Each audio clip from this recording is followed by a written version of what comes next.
హైదరాబాద్ జూబ్లీహిల్స్ ఉప ఎన్నికలో local వ్యక్తికే seat ఇస్తామన్నారు మంత్రి వివేక్ వెంకటస్వామి. స్థానికంగా నిర్వహించిన బూత్ లెవెల్ మీటింగ్కు హాజరై పార్టీ శ్రేణులకు దిశానిర్దేశం చేశారు. షేక్పేట్ నుంచి 30,000 మెజార్టీ వస్తుందని ధీమా వ్యక్తం చేశారు. పార్టీ గెలుపు కోసం అందరూ సమిష్టిగా పనిచేయాలన్నారు. డివిజన్లో ఏదైనా సమస్యలుంటే తమ దృష్టికి తీసుకురావాలన్నారు మంత్రి వివేక్. సమావేశంలో కాంగ్రెస్ పార్టీ నేతలు మహమ్మద్ అజారుద్దీన్, డివిజన్ కాంగ్రెస్ పార్టీ నాయకులు, కార్యకర్తలు పాల్గొన్నారు. ఈ బూత్ కమిటీలు వేసే వరకు అందరూ వాళ్ళ ఏ రెస్పాన్సిబిలిటీ ఉందో అది మొదలు చేసుకుంటే ఒక ఫౌండేషన్ క్రియేట్ అవుతుంది. అయితే మనం కూడా 2 బూతులు ఉన్నా కానీ మంచిగా పనిచేద్దాము. అక్కడ బూతుల 30 మంది లిస్ట్ ప్రిపేర్ చేసుకుందాము.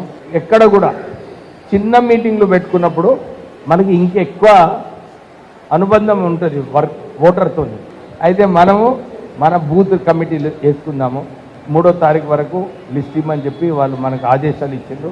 మన ప్రభుత్వం ఉన్నది, మనం ఏం పని చేస్తున్నామని చెప్పి వాళ్ళు ప్రజలందరూ కూడా ఎదురు చూస్తున్నారు.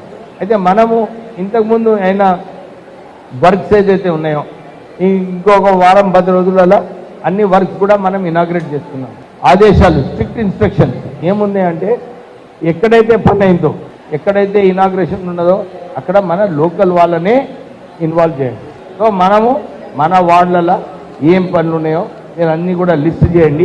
15 నుంచి 20 కోట్ల వరకు ఏమైతే మేజర్ వర్క్స్ ఉన్నాయో అన్నీ కూడా పూర్తిగా చేద్దాం మనం ఈ ఎలక్షన్ ముందు.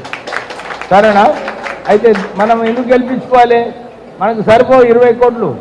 మన ఎమ్మెల్యే ఉన్నప్పుడు మన దగ్గర 100 కోట్ల పని కావాలి మనకు. అవునా కదా? 100 కోట్ల పని కావాలంటే ఏం చేయాలి? మనము మన అభ్యర్థిని మనం గెలిపించుకోవాలి.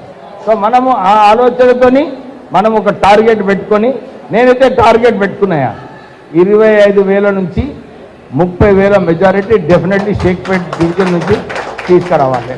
దానికోసం ఏం అవసరం ఉన్నది? దానికోసం ఫస్ట్ అవసరం ఏమున్నదంటే బూత్ కమిటీలు. మనం బూత్ కమిటీలు అన్నీ కూడా వేసుకుందాము. పనులన్నీ కూడా ఇనాగ్రేషన్ చేసుకుందాము. మనకి ఏం పనులు అవసరం ఉన్నాయో మేజర్ ఇంపార్టెంట్ ఎక్కువ మందికి ఉపయోగపడే పనులు ఏమున్నాయో అవి ఇవ్వండి.